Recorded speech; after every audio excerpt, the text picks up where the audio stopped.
What's going on, good people? It's Iceberg. It's a beautiful Friday morning here in North Carolina Zone 7B. You hear the birds singing. You hear the cicadas in the background. Nature is at its best right now. It's August. We're in early August, so some of the hottest days of summer, but it's also a time of transition, right?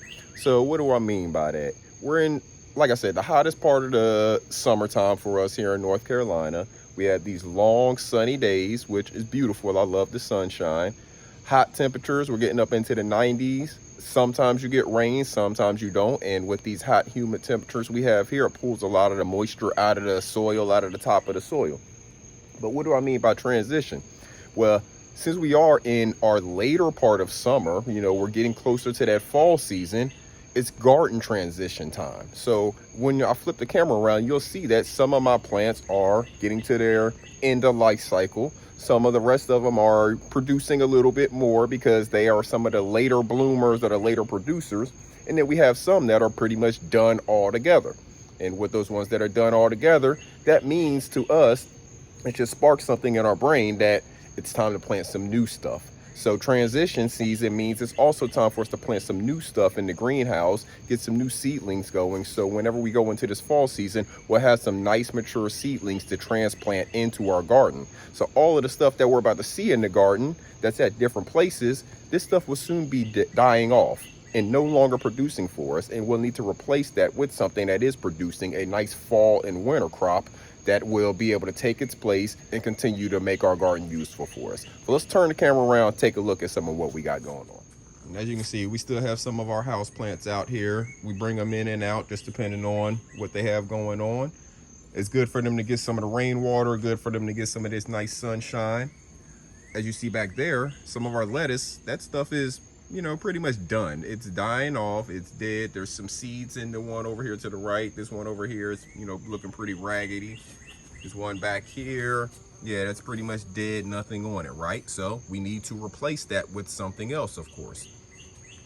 Coming over here, these plants, they're still looking beautiful. They like the sunshine. You see the bee over there doing his work. The hibiscus is looking beautiful, blooms all over the place. We're not really concerned with that. That's something that's going to continue to do its thing.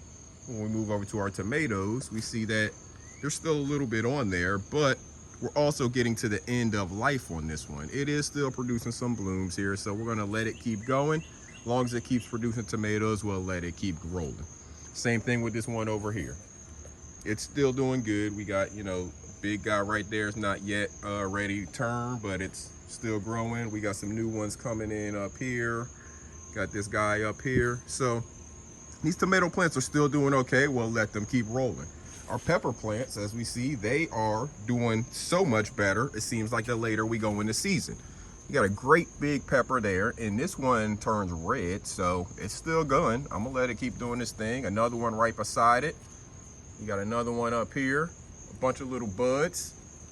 On this one over here, there's a pepper down in there, and more buds up here. So you see that one right there is getting ready to start producing. So our pepper plants, they're liking this late summer heat, these different temperatures. They didn't like it so much earlier. They looked like they were about to die off. One of them actually did die, but two of them are still surviving and looking good. So those are fine. Moving over, we got our beds up here, of course. We got our oregano that's pretty much become perennial. Our other flowers that are pollinators and stuff, they're still doing good. You see another bee doing his work, pollinating. So these up here are good. But whenever we go downstairs, we'll see that some of those things are really getting to a place of transition. Is getting to a place of where we can pull those out, reuse those pots, maybe turn over the soil, add some fertilizer, and we'll be able to transition those into growing some of our fall and winter crops that we're getting ready to plant over the weekend in our greenhouse. So let's go downstairs, take a look at what we got going on down there, and I'll talk to y'all about a couple other things. We're downstairs now, as you can see, starting kind of where we normally start, over here by our cantaloupe and honeydew vines, and there's also a cucumber vine back there. But as you can see, beautiful leaves, flower buds all over the place. We pruned it back the other day so we don't have so many melons growing on the vine. I actually did some research finally on how to grow these, and you really only want one fruit on the vine. Probably need to clip that guy off right there. Because if you come in here, we see we have our big one that's growing. So as we clipped off those others, it allowed more to go to that one there, more of the energy to go to that one right there. So we're getting a nice size honeydew right there on the vine. There's some more on different vines because there's multiple vines coming off of here. So what I tried to do is I tried to trace the vines. You see we have another one right here that's decent size. It's starting to, you know, grow bigger, getting more energy pushed to it because I clipped off so many of the other ones. Again, there's some more pruning to do. There's one in there, you know, so I'm learning more and more about these, and I'm also trying to keep them from taking over everything. As you can see, if you allow it to, it'll take over everything. It's trying to grow all the way up there into my flower bed. I'm gonna pull that back some because I don't want it killing my pollinators. And as you can see here on the ground, it's trying to grow everywhere. And I don't have much of a problem with it growing in there right now. But, you know, here pretty soon I will stop it from continuing to go too far because I don't expect it to be getting anything fruit-wise on that part of the vine anyways. That's just extra energy it's probably wasting. So I'll do a little bit more research, find out how I need to be clipping these vines back if I need to at all.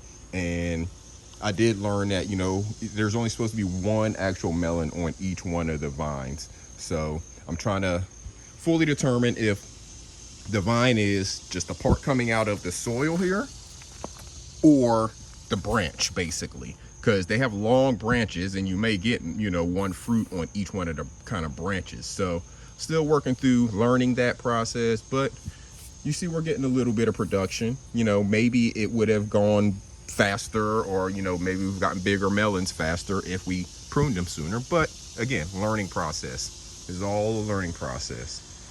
If you're not learning anything through it, then you're probably not doing something right.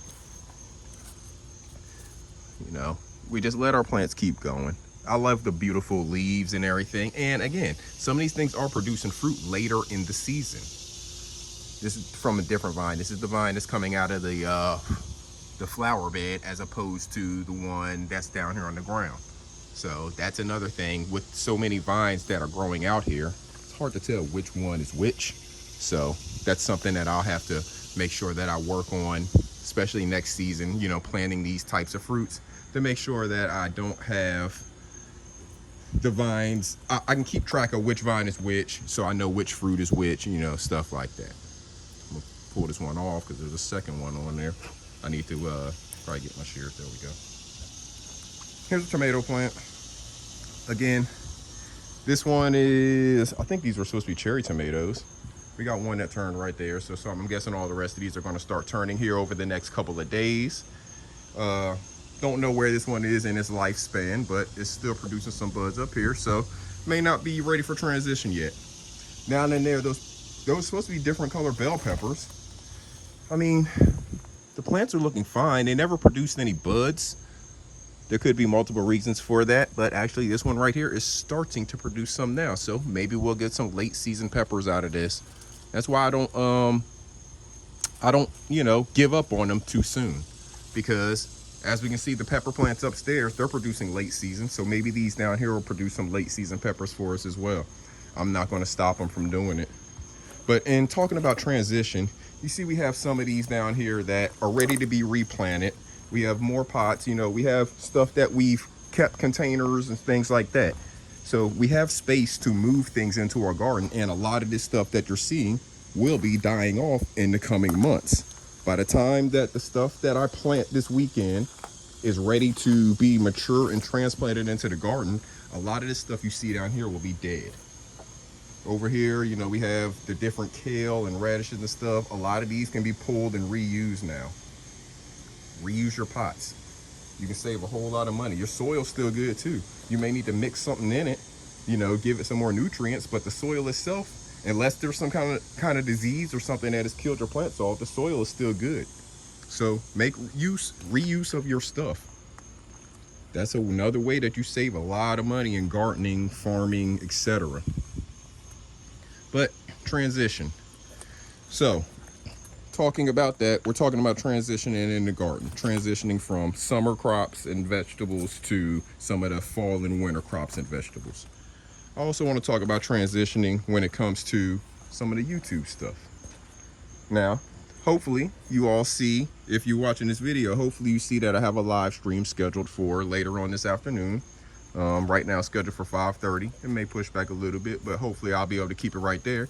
And we're gonna have some fun. And what are we doing? Well, because of each and every one of you all who are listening to me, because you listening to me gives me watch hours. And if you've already hit that subscribe button, thank you. If you have not done so already, please consider hitting that subscribe button. But you'll also see there's other buttons that are down below the video now. You see a button that says join. And what that means is our channel is monetized now. We can get memberships over here. We can get super chats. Y'all can leave super thanks. That's something you can leave on videos like this, super thanks. It's similar to a super chat, except for it's in the comment section of the video, as opposed to in the live stream. Super chat is during the live stream. Super thanks is during a video upload similar to this one. So we have these options now, and this thanks to each and every one of you. So tonight, around 5:30, we're gonna get together. We're gonna have some fun. Look at that zucchini in there. We're going to explain the memberships. You know, I'm going to lay out what the different membership levels are, what comes with them, and that will continue to grow as the channel grows. But I'm going to go over what the different membership levels are.